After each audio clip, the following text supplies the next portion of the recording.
Good sermon last night. Yeah, quite good. Hey, look there! An ominous grey shape. Maybe we should shoot bullets at it with our guns. Wait, maybe it's a good ominous shape. You never know these days. Yeah, I guess the guys on our side are just as ominous.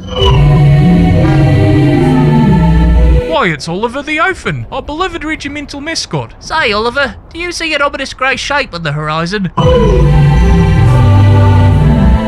Well, did you see that? Alright, well, have a good one. Gosh, he doesn't see very much, does he? Well, you'd think with all those eyes. Well, Corporal Bimbopoulos, I think the eyes are more of an artistic shorthand, intended to demonstrate his proximity to the omnipotence of God, rather than any indication of his actual visual acuity. In English, poor Dexter? Okay, God can see a bunch of stuff, but Oliver can't. Put that in a language I can understand, Professor. Oh, okay, I'll get it now. Hey, I wonder if while we were yapping, the grey shape got closer. Ah! It's an artillery witch!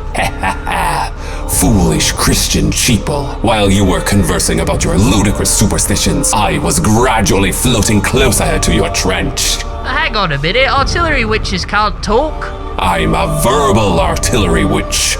Instead of bombs, I drop truth nukes and obliterate your outdated belief systems. Then what's the bomb for? It's my emotional support bomb. Okay, fair enough. Now watch in horror as I dismantle your worldview and send you spiraling into the depths of despair. In mere moments, you'll be harassing grieving mothers in Facebook comment sections and making sarcastic remarks when someone says bless you when you sneeze. Oh, this isn't good.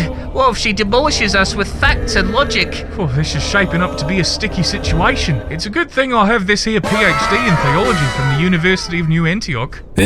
Your souls are wait, what? Yeah, I wrote my thesis on structural semiotic exegesis of theophany texts in the prophetic tradition of Isaiah.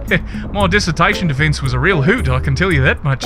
Well, then why are you slumming it in the trenches? Well, have you tried getting a job with a theology degree? Oh, okay, point taken. You know, this whole thing, I think I've made my point. I don't know if I should stick around and get into a whole rigmarole, so I'll just mosey on out of here and... Oh no, please, go right ahead. The marketplace of ideas is the only thing that separates us from the animals. Well, that and ensoulment. Well, okay then. I bet none of your fancy textbooks prepared you for the epicurean paradox. Think about this one, Christ-tard. Is God willing to prevent evil, but not able? Then he is not omnipotent. He is a quick point of order, Miss Verbal Artillery Witch, but the so-called epicurean paradox is a misnomer. Epicurus never actually articulated the sort of philosophy you see on display here, and in fact, his own beliefs were antithetical to it. He instead posited that the gods were a kind of idealized form of being that were misunderstood by mortals. He wasn't interested in questions of omnibenevolence or omnipotence. But the paradox was actually formulated by the 3rd century Christian writer Lactantius, who...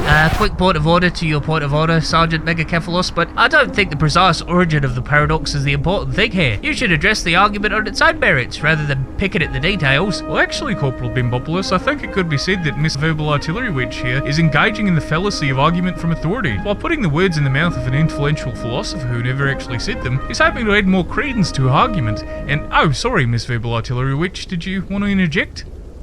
Jesus Christ! I'm sorry? Is this what actual debates are like? Oh my god, this is so boring. Well, it's not exactly the Iron Sultanate weekly gossip column, but you can't expect to wheedle out the truth about the divine without a few lengthy back and forths now, can you? I was kinda hoping I could just post a provocative image and then you'd lose your faith and agree with everything I said. I don't think that's ever worked. Well, Satan said it did. Oh, sure. And if Satan told you to jump off a bridge, would you do it? Yes. Oh, okay, bad example. Maybe you should enroll in a theology course, Miss Verbal Artillery Witch. You might find being exposed to new ideas that you're forced to wrangle with to be an intellectually stimulating and fulfilling new experience. I don't know. What if the other demons make fun of me? Well, it's a sort of talk that keeps you folk in the Dark Ages. A little bit of enlightenment never hurt anybody. Well, okay, but only so I can come back later and trounce you two in an argument. We'll be right here to take you on. Okay, so you're saying that the Trinity is a logical extension of ideas articulated in the New Testament rather than something that's explicitly stated by the narrative? No, you dumbass! That's not what I'm saying at all! Ow! Blasphemy!